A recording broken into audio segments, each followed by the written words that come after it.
आपका स्वागत है हमारे चैनल पे, जिसमें हम कर रहे थे क्लास 12 की बायोलॉजी, और इसमें हम कर रहे थे बायोलॉजी का सेकंड चैप्टर जो कि है ह्यूमन रिप्रोडक्शन, जिसमें हम अभी तक देख चुके हैं मेल रिप्रोडक्टिव सिस्टम। तो अब हम देखने वाले हैं फीमेल रिप्रोडक्टिव सिस्टम।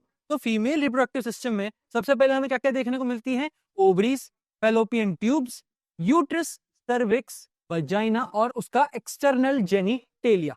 तो ये सारी 6 चीजें जो हमारे पास हमारे फीमेल रिप्रोडक्टिव सिस्टम में होती है, जो पूरा कैरी करती है फीमेल रिप्रोडक्टिव सिस्टम। अच्छा, अब जरा फैलोपियन ट्यूब को मैं इधर ही एक बार जरा थोड़ा सा बढ़ा देता हूँ। तो फैलोपियन ट्यूब कहाँ से शुरू होती है? ये शुरू होती है फिम्बरी से। ये शुरू होती है फिम्बरी से। फिम्बरी, इनफंडिबुलम, इनफंडिबुलम, और फिर आएगा इधर एम्पुला, इधर आएगा एम्पुला, और एंड में आएगा इस्थमस, एंड में आएगा इस्थमस। तो ये 4 चीजों से, ये 4 चीजों से हमारा फुल फेलोपियन ट्यूब जो है वो भी कवर होता है। अच्छा, ओवरी से रिलेटेड हमारे पास क्या दिया हुआ है? ओवरी क्या करती है? रिलीज क्या करती है? ओवम को कब करती है? At a certain period of time in every month, every month. अच्छा, इसकी लेंथ के बारे में बात करिए, 2 से 4 सेंटीमीटर की होती है। ये जो पेल्विक वॉल होती है उससे कैसे जुड़ी होती है? लिगामेंट के थ्रू जुड़ी होती है। ये इंपॉर्टेंट पॉइंट है इसका। अच्छा, इसका जो रफ डायग्राम है वो कुछ ऐसा दिखता है। ओवरी के बाहर की जो लेयर होती है उसे कहते हैं थिन एपिथेलियम, अंदर की लेयर को कहते हैं पेरिफेरल कॉर्टेक्स, और जिसके अंदर जो सारा सामान जो भरा हुआ है उसे कहते हैं इनर लेयर, और मेडुला बोलते हैं उसे। अच्छा, अब आगे बढ़ते हैं। आगे के सारे पेजेस खाली हैं, फिर दूसरे दोबारा से हमें फाइल निकालनी चाहिए, और कर ही देते हैं।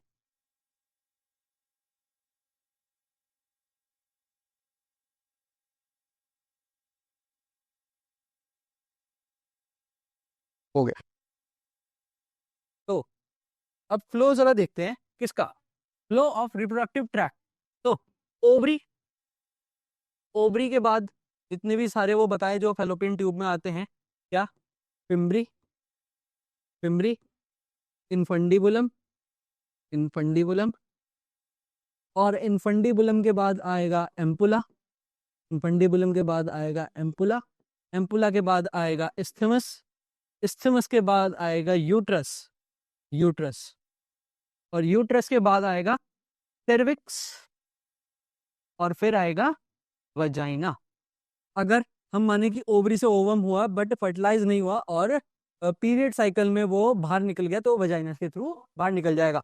तो ओवरी से होते हुए फिम्बरी में जाएगा, फिम्बरी से होते हुए इनफंडिबुलम, इनफंडिबुलम से होते हुए एम्पुला, एम्पुला में वो वेट करता है सीमेन के आने का ताकि वो फर्टिलाइज कर सके। बट अगर वो फर्टिलाइज नहीं हुआ तो एम्पुला रीजन से आगे जाकर स्टमस के थ्रू, यूट्रस के थ्रू होते हुए सर्विक्स और वजाइना के थ्रू, फिर बाद में बाहर कैसे निकल जाएगा? पीरियड ब्लड के थ्रू बाहर निकल जाएगा, पीरियड ब्लड के थ्रू बाहर निकल जाएगा। ओके, अब बात करते हैं सर यूट्रस के बारे में। बात करते हैं यूट्रस के बारे में। तो यूट्रस क्या है? यूट्रस क्या है? एक इन्वर्टेड पियर शेप्ड स्ट्रक्चर है, इन्वर्टेड पियर शेप्ड स्ट्रक्चर है, pear shaped, inverted pear shaped है। Also called womb, also called womb, इसे कहते हैं वूम।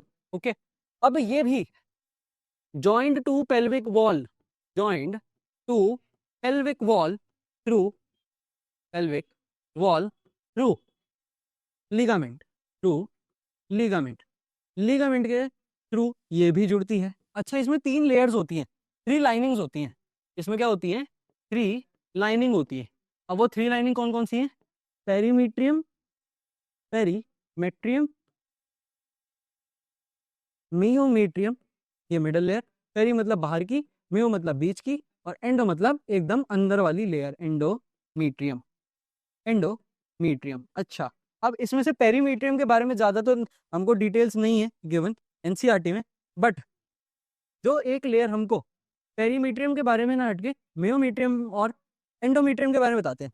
तो जो लाइनिंग कॉन्ट्रैक्शंस करवाती है वो मियोमेट्रियम होती है। मियोमेट्रियम कॉन्ट्रैक्ट, मियोमेट्रियम कॉन्ट्रैक्ट, मियोमेट्रियम कॉन्ट्रैक्ट होती है during cramps, during birth cramps. तो जब बर्थ क्रैम्प्स होते हैं उसमें मियोमेट्रियम का कॉन्ट्रैक्शन होता है। और एंडोमेट्रियम, एंडोमेट्रियम क्या होती है? Endometrium release release through period blood. ये रिलीज हो जाती है किसके थ्रू? पीरियड ब्लड के थ्रू ये रिलीज हो जाती है, पीरियड ब्लड। ये यहाँ पर हो गया। अच्छा, अब एक बार जरा इसका डायग्राम भी आपको दिखाई देते हैं, फिर हम फीमेल एक्सटर्नल जेनिटेलिया की बात करते हैं। आ गया हमारे पास डायग्राम, इधर देखिए। तो पेरीमीट्रियम एकदम बाहर वाली, म्योमेट्रियम अंदर वाली, एंडोमेट्रियम एकदम अंदर वाली। और यहाँ पर देखो ओवरी के थ्रू यहाँ से ओवम पिम्बरी ने निकाला, पिम्बरी से इन्फेंटिबुलम गया, एम्पुला में इस्थमस के होते थ्रू कहाँ आ गया? यहाँ आ गया। इम्प्लांटेशन यहाँ होएगा, फिर सर्विक्स और वजाइना और सर्वाइकल कैनाल। इतना आपको समझ में आ गया है। और अब इनकी बात करते हैं, जरा जरा इनकी बात करते हैं।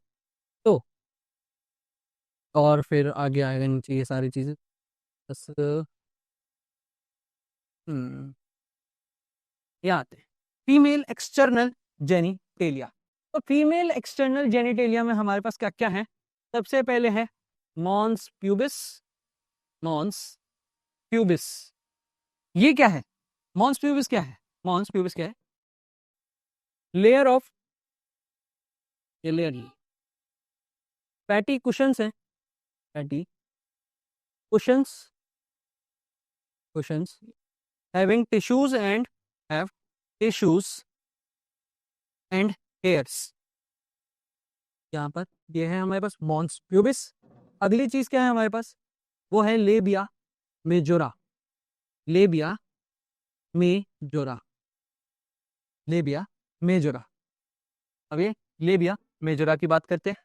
अब इधर लिख देते हैं, इधर ही ऐसे ऐसे नीचे नीचे पूरा जो है जाता रहेगा। तो लेबिया मेजोरा में क्या है? ये हमारे पास है layer of fatty tissues, layer of fatty tissues, layer of fatty tissues. ये भी आपको पता चल गया। और इसके बाद है हमारे पास, इधर नहीं, यहाँ लिखते हैं labia minora. Labia minora, labia minora. ये क्या है? ये है इनर टिश्यूज, ये है inner layer of tissues, inner layer of tissues present inside, present inside. इसके अंदर है प्रेजेंट इनसाइड लेबिया मेजोरा। हाँ, लेबिया मेजोरा के अंदर ही लेबिया माइनोरा पड़ता है। ओके, ये भी आपको यहाँ समझ में आ गया। इसके बाद क्या है? और एक और पोर्शन है हमको यहाँ जो लिखना है, वो है क्लाइटोरिस। क्लाइटोरिस की बात करते हैं। क्लाइटोरिस ये एकदम ऊपरी हिस्से पर होता है वजाइना के, शुरुआत में ही क्लाइटोरिस। ये क्या है?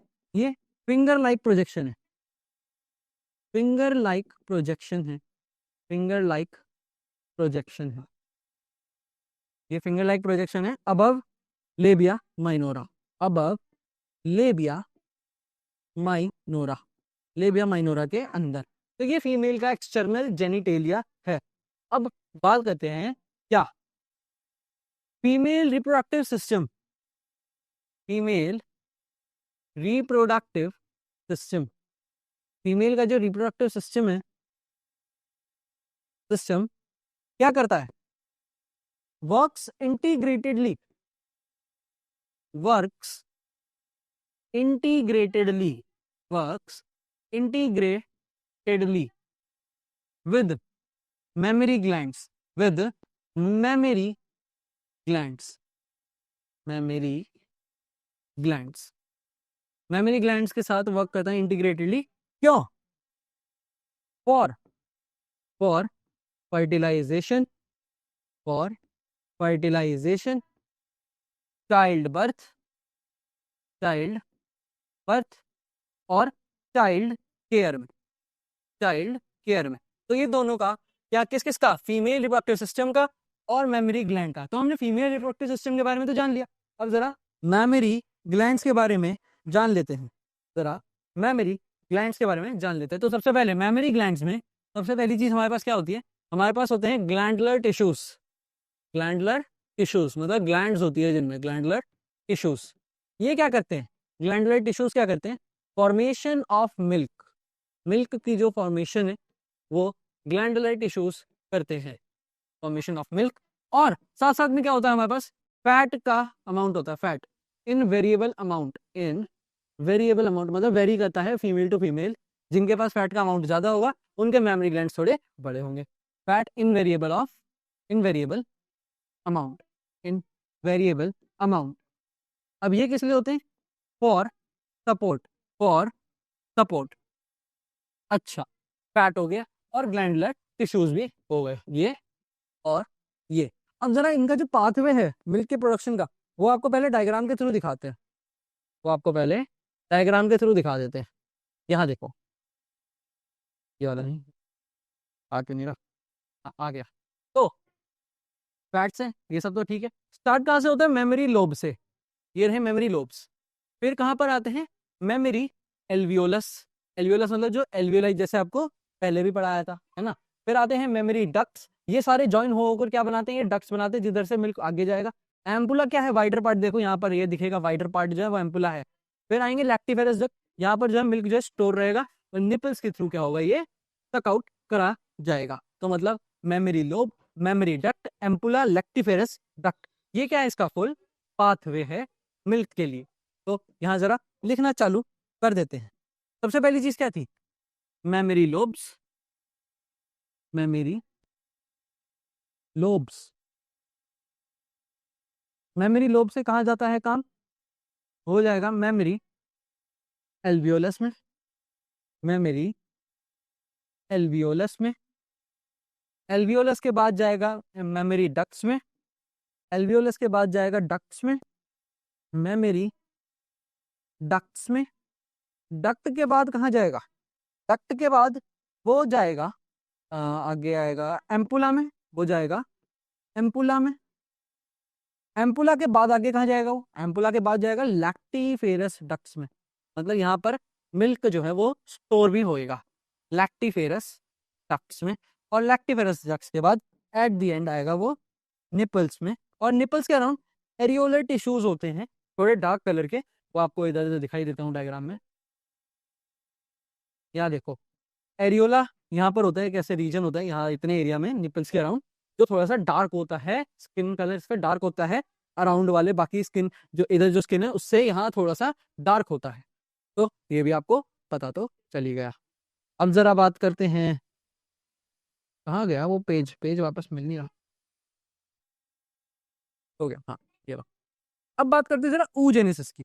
अब बात करते हैं oogenesis, मतलब oogenesis क्या होगा? oogenesis, oogenesis होगा formation of ovum from ovary, ovary से कैसे oogenesis होता है, अब उसकी इधर बात करने वाले हैं। तो उसकी बात अब यहाँ चालू करते हैं। आओ स्टार्ट करेंगे oogenesis, oogenesis, oogenesis में ऐसा क्या होगा कि वो प्राइमरी oocyte बनेगा। प्राइमरी oocyte क्या हो जाएगा? यहाँ पर ठीक है, oogenesis से प्राइमरी oocyte बनेगा। और फिर आगे जाकर क्या होगा? आगे जाकर जो ये प्राइमरी oocyte है, ये जो प्राइमरी oocyte है, ये क्या हो जाएगा? ये हो जाएगा अरेस्ट, मतलब रोक दिया जाएगा इसे, arrest at prophase one, at prophase one, prophase one. तो यहाँ क्या हुआ? यहाँ हुआ माइटोसिस, यहाँ तो माइटोसिस होना है, ये तो स्पर्मेटोजेनेसिस में भी देख लिया था। तो oogenesis, oogenesis तो ये प्रोसेस हो गई, यहाँ oogonia होना चाहिए था, यस हाँ यहाँ oogonia होगा, बस ज़्यादा आप करेक्ट कर देते हैं, यहाँ oogonia था, sorry for that mistake, oogenesis से ये थोड़ा सा कंफ्यूजन में चला गया मेरे लिए। oogonia से माइटोसिस हुआ, प्राइमरी oocyte बना, प्राइमरी oocyte आगे जाकर अरेस्ट हो गया प्रोफेज वन पे। अब प्रोफेज वन पे जैसे ही वो अरेस्ट हुआ, अब इधर क्या आएगा? यहाँ जैसे ही प्रोफेज वन पर वो अरेस्ट हुआ, और यहाँ से आगे क्या होगा? Prior ovulation, prior ovulation, prior ovulation, यहाँ पर फर्स्ट पोलर बॉडी बाहर हो जाएगी, फर्स्ट पोलर बॉडी बाहर हो जाएगी ओव्यूलेशन के टाइम। और फिर ये क्या बनेगा? ये बनेगा सेकेंडरी oocyte। अब आगे जाकर ये सेकेंडरी oocyte भी, सेकेंडरी oocyte भी, जो ये सेकेंडरी oocyte है, ये क्या हो जाएगा? ये भी अरेस्ट हो जाएगा। अब यहाँ मियोसिस होने वाली, यहाँ मियोसिस 1 हुई थी इसलिए प्रोफेज 1 पर हुआ, इसमें मियोसिस 2 होगी तो ये मेटाफेज 2 पर अरेस्ट हो जाएगा। ये मेटाफेज 2 पर क्या हो जाएगा, अरेस्ट। और ये अब आगे पूरा ओवम बनेगा के बाद, अरेस्ट होने के बाद, है ना, एक सर्टेन एज पर ये क्या बनेगा, सर्टेन एज पर, क्या इसे यहाँ लिख सकते हैं। अब सर्टेन एज इसकी कब आएगी, at time of fertilization. Fertilization तो मतलब जो ओवम है वो टिपिकली ओवम ओवरी से रिलीज नहीं होता, जो फिम्बरी कैच करती है वो सेकेंडरी oocyte होता है। जैसे ही फर्टिलाइजेशन होगा वहीं ओवम और फिर तुरंत ओवरी, जो ओवम है ओवम से आगे जाइगोट बन जाएगा। तो ओवम डायरेक्टली नहीं निकलता, तो ये किसका इंपॉर्टेंट क्वेश्चन आता है, तो इधर मैं लिख ही देता हूं। Explain the concept, explain the concept of oogenesis, of oogenesis, explain the concept of oogenesis which questions, which questions the remark, questions the remark of release of ovum, release of ovum from oogenesis। क्या काम करते हैं, from oogenesis नहीं, direct ovary लिख देते हैं, question थोड़ा इधर छोटा कर देते हैं। बट ये एक बहुत इंपॉर्टेंट क्वेश्चन है क्योंकि यहाँ पर हमको दिखाया जाता है, यहाँ पर at the time of fertilization, और उसके साथ साथ में यहाँ पर सेकंड पोलर बॉडी भी रिलीज होती है, ये भी आपको यहाँ दिखाना पड़ेगा, सेकंड पोलर बॉडी। तो इस क्वेश्चन में आपको ये पूरा फ्लो चार्ट बनाना आना चाहिए। ओके, ये हो गया। अब जरा हाँ यहाँ आते हैं। अब ये यहाँ पर एक काम करते हैं, दोबारा से वो oogonia से आगे बढ़ते हैं, बट इस बार हम ओवम तक नहीं जाएंगे, ओवम से पहले वाले रीजन पर रुक जाएंगे, मतलब प्राइमरी फॉलिकल, टर्शरी फॉलिकल और सेकेंडरी फॉलिकल पर रुक जाएंगे। तो आते हैं जरा, शुरू करें। इधर बात करते हैं oogonia की। oogonia, oogonia से क्या बना, primary oocyte, primary oocyte made up of granulosa cells, made up of granulosa cells। यहाँ पर granulosa cells होते हैं, ये granulosa cells और बढ़ेंगे, है ना, और बनाएंगे टर्शरी या प्राइमरी oocyte या फॉलिकल भी बोल सकते हैं। तो इधर मैं इस बार फॉलिकल लिख देता हूँ, यहाँ आता है follicle. More granulosa cells and theca cells होते हैं, मतलब बहुत ज्यादा इनमें फैट भरा होता है, मोर ग्रेनुलोसा सेल्स, और मटेरियल बहुत होता है, granulosa cell and theca cells, and theca cells, ये यहाँ पर ये हो गया।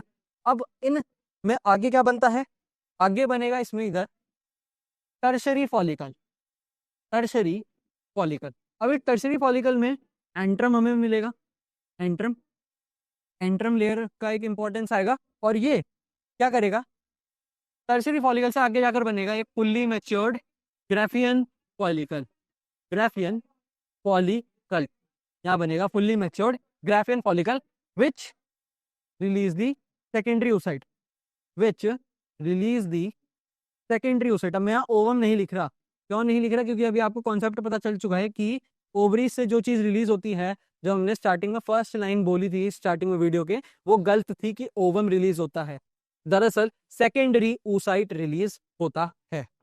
तो अब जरा इधर एक डायग्रामेटिक व्यू देखते हैं। ये क्या है हमारे पास, ये है oogonia। ये काम करते हैं, इसको थोड़ा नीचे बनाते हैं, इधर से बनाना चालू करते हैं। ये हमारे पास oogonia है, oogonia आगे बढ़ा, और आगे जाकर इसके अराउंड क्या आ गए, ग्रेन्युलोसा सेल्स आ गए, इसके अराउंड क्या आ गए, ऐसे ग्रेन्युलोसा सेल्स आ गए। अब ये ग्रेन्युलोसा सेल्स क्या करेंगे, सिक्रीट, सिक्रीट LH यानी luteinising hormone and FSH and follicular stimulating hormone. अब यहाँ पर और बनेंगे, है ना, यहाँ पर और बनेंगे, एक मिनट ये लेते हैं, ये यहाँ पर आगे बढ़ते हैं, इसमें क्या होंगे, यहाँ और बढ़ेंगे, और बनेंगे तो मतलब यहाँ पर मोर ग्रेनुलोसा सेल्स और थीका सेल्स आएंगे। यहाँ पर ये तो ग्रेनुलोसा सेल्स हैं, इसके ऊपर और थीका सेल्स और आ गए, और और भी ग्रेन्युलोसा सेल्स आ गए इसके ऊपर, ये आपको पता चला है ना। ये क्या था, उगोनिया, वो क्या बना प्राइमरी, वो क्या बना प्राइमरी फॉलिकल, और फिर क्या बना सेकेंडरी फॉलिकल।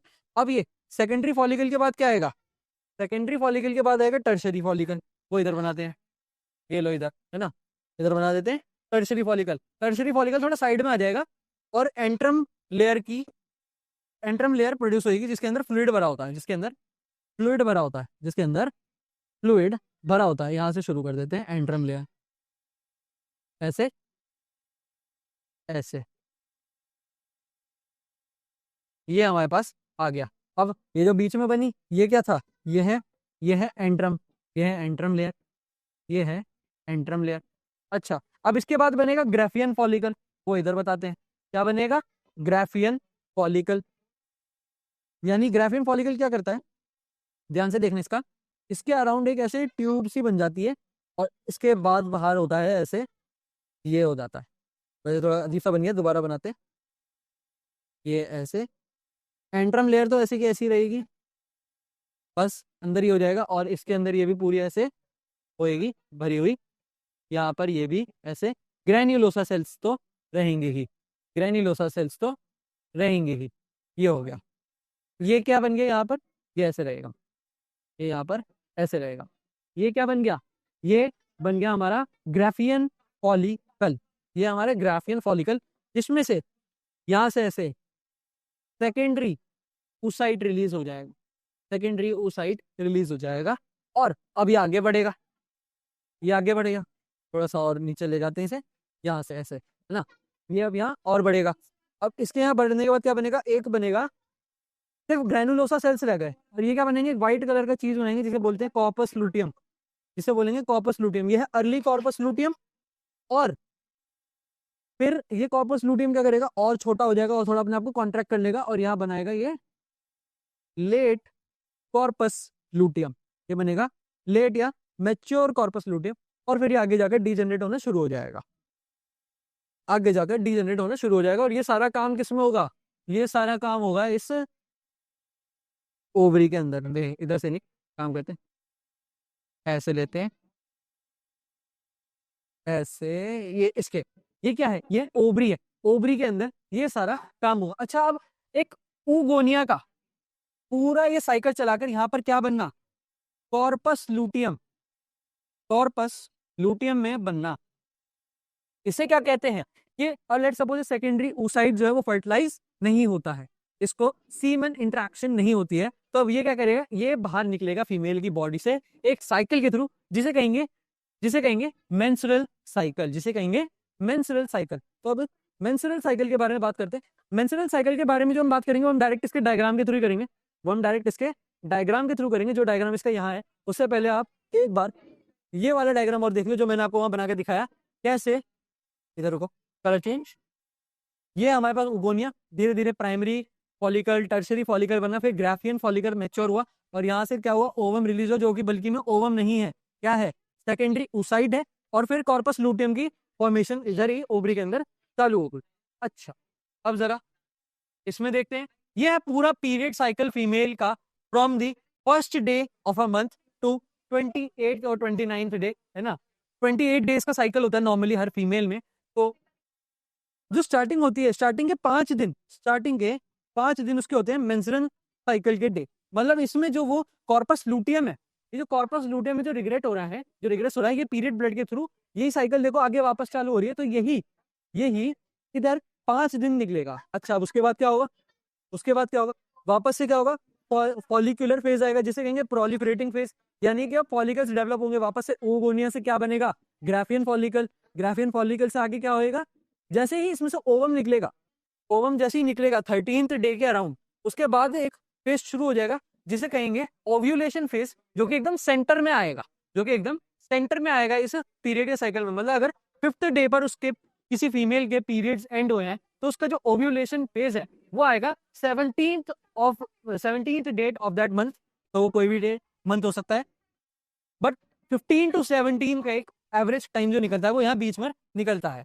अच्छा, अब ये ओवम तो अलग है, ओवम अगर फर्टिलाइज नहीं हुआ तो ये काम आगे तो चलेगा ही ओवम का, वो तो आगे एग्जिट निकलना है। बट ओवरी में क्या होगा, कॉर्पस लूटियम की डेवलपमेंट चालू हो जाएगी फ्रॉम द 17th डे, और ये आगे तक चलता रहेगा, जिसे कहेंगे लूटियल फेज। लूटियल मतलब कॉर्पस लूटियम का डेवलप होकर रिग्रेट होना।